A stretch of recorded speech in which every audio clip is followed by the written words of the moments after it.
I never thought I'd end up one of those stories. The kind people shake their heads at on Reddit or whisper about behind closed doors. But here I am.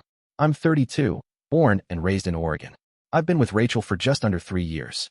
We met during the pandemic, swiped right, had a Zoom date, and just clicked. She's 29, smart, hilarious, drop-dead gorgeous, and until recently, I thought she was someone I could build a life with. About a year ago, we got engaged. It wasn't one of those grand, viral proposals. I took her to our favorite spot on the coast, cooked her dinner in a little Airbnb, and asked her to marry me with a simple ring that took a sizable chunk of my savings. She said yes, crying. I remember thinking, this is it. We're a team now. We agreed early on to have a small, intimate wedding. Nothing flashy. Both our families pitched in, and we started saving on our own too. Her parents gave us $20,000 as a gift, specifically for the wedding. My folks pitched in a bit less, but still generous. I added another $10K from my savings. It was enough to plan something beautiful. We opened a joint wedding account and named it Our Forever Fund, her idea. Fast forward to 6 weeks before the wedding. Rachel tells me she's going to Vegas for her bachelorette party. I raise an eyebrow. She had originally said she wanted something low-key, maybe a winery weekend or a cabin in Tahoe. Suddenly, it's Vegas. 5 days. First-class tickets. She's hyped. I didn't want to be the overbearing fiancé, but something didn't sit right. So I asked, are your girls covering it, or? She shrugged. We'll figure it out. Don't worry, babe. That shrug stuck in my head. She left on a Thursday. By Saturday night, I started getting texts from her maid of honor, Chelsea. Stuff like, you cool with this? With photos attached.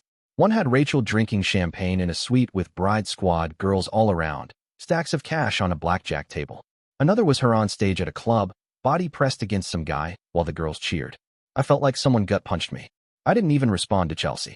I logged into our joint wedding fund account, gone. Practically wiped. Of the $30,000 plus we had, only $1,200 was left.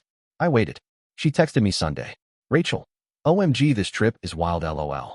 We have to come here together someday. I didn't reply. I waited until she landed Tuesday. When she texted, home sweet home, with a kissy face, I sent one text back. Me. Enjoy yourself. Then I canceled the wedding venue, the caterer, everything. I called a locksmith. Took her name off the lease. Informed her parents that their wedding gift had funded a Vegas vacation and sent them screenshots of the empty account. They were silent. She showed up at the apartment that evening, bags in hand, slightly hungover glow. She looked confused when her key didn't work, then panicked. I watched her through the peephole for a while before opening the door just enough to hand her a manila envelope. Her stuff, the cancellation receipts, and a note. I told you I'd build a future with you. You chose a weekend in Vegas instead. She screamed. She cried. She begged. But I closed the door and turned the deadbolt. What would you have done in my place? Was I too harsh, or did I just finally respect myself? After the door slammed shut that night, the silence in my apartment was deafening. I didn't sleep. I didn't eat. I sat on the edge of the couch, staring at nothing, just trying to process everything that had happened in the last 72 hours. The next morning, my phone lit up with calls. Rachel first, then her parents, then mutual friends. Some I ignored. A few I answered. Her dad, to his credit, didn't yell. His voice was low, tired. He said, I'm sorry, son. I honestly don't know what got into her. I told him everything. The account drained. The photos. The maid of honor's texts. I wasn't emotional. I wasn't yelling or crying. I was just numb. He was quiet for a while before he said something I'll never forget. You did the right thing. She needs to face the consequences of her actions. I had no idea. We trusted her with that money. Rachel's mom, however, was a different story. She texted me paragraphs. Everything from, she was just blowing off steam before marriage, to you're humiliating her over one mistake. I didn't reply. But the next day, Rachel showed up again, this time with her brother. He knocked. Calmly. I opened the door partway. Hey man, he said. She wants to talk. Can she come in? I looked at him. Then her. She was standing a few steps back, eyes red, holding her phone like it was a lifeline. No, I said. Not now. She stepped forward. Please, just hear me out. So I did. But not inside. I stepped out, locked the door behind me, and stood in the hallway. She started crying immediately. Said she'd made a terrible mistake. That the girls talked her into living it up because she was about to be someone's wife forever. She said she didn't realize how much money they were spending. She trusted Chelsea to handle the bookings. That she thought it was just some of their savings, not the whole fund. But I called BS. You were the one with access. You were the one who booked the flights and rooms. You saw the transactions. You thought I wouldn't notice? She went quiet. Then she whispered, I thought you'd forgive me. And that hit me harder than anything. That assumption, that I would just let it slide. That I would shrug and say, well, it's fine, we'll figure it out. Like my trust wasn't worth more than a Vegas penthouse and overpriced bottle service. I asked her one question. If it were me who blew our wedding fund on a 5-day bachelor trip, surrounded by girls and champagne, would you still be marrying me? She didn't answer. That told me everything I needed to know. I told her she needed to stay with her parents, at least for now. That I'd be in touch once I had a clearer head. That we were done planning anything, wedding or otherwise, until I decided what I wanted. She cried again, but she left. Her brother gave me a quiet nod. Over the next few days, more of the story unraveled. Chelsea, it turned out, had encouraged the spending, but Rachel had agreed every step of the way. They'd rented a suite at the Cosmopolitan, booked bottle service every night, took a helicopter tour, and yeah, there were guys involved. I didn't get all the details, but Chelsea's boyfriend, now ex, spilled enough. He was there for part of it. Told me he saw things Rachel wouldn't want her fiancé to know. That just confirmed everything I already felt. So here I was. No fiancé, no wedding, no savings. But also no lies. Was that freedom worth it? Or did I just throw away a future that maybe could have been saved? It's been almost 3 months now. 3 months since I canceled my wedding. 3 months since Rachel cried in the hallway. 3 months since I decided to choose my peace over a picture-perfect marriage built on a lie. I won't pretend it was easy. The first few weeks were hell. I kept replaying everything in my head. What if I'd looked at the account earlier? What if I'd said no to the Vegas trip? What if I'd been more involved in the planning? Would it have made a difference?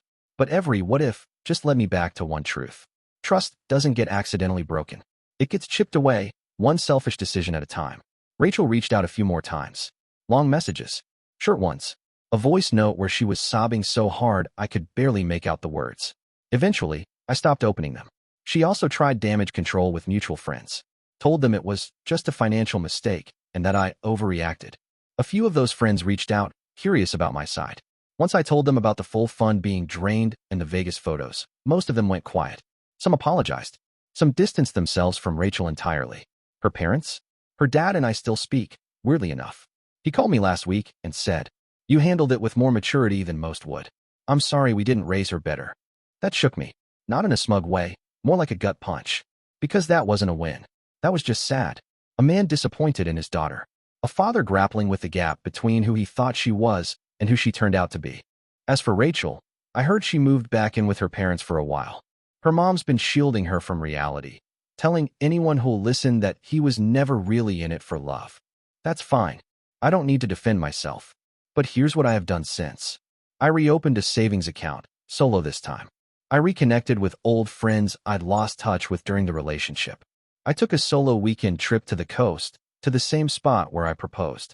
It hurt like hell, but it also reminded me that not all memories have to be tainted. And I started therapy. I needed to talk to someone who wouldn't say, "I told you so," or try to solve it. Just listen, and help me listen to myself. You know what I've realized through all this? Love doesn't mean blind forgiveness. Loyalty doesn't mean sacrificing your dignity. And marriage, real marriage, isn't built on Instagram-worthy moments. It's built on respect, communication, and trust that doesn't disappear the second someone waves a bottle of champagne. I don't know if Rachel ever really grasped that. Maybe she will one day. I genuinely hope she does. Not for me, but for herself. As for me, I'm not bitter. I'm not angry. I'm just free. And that's more valuable than any wedding could have ever been. If you were me, would you have walked away too? Or do you think there was still something left to save? Let me know what you think. I'll be reading. I appreciate you watching till the end. Hit that subscribe button and stay tuned for more content.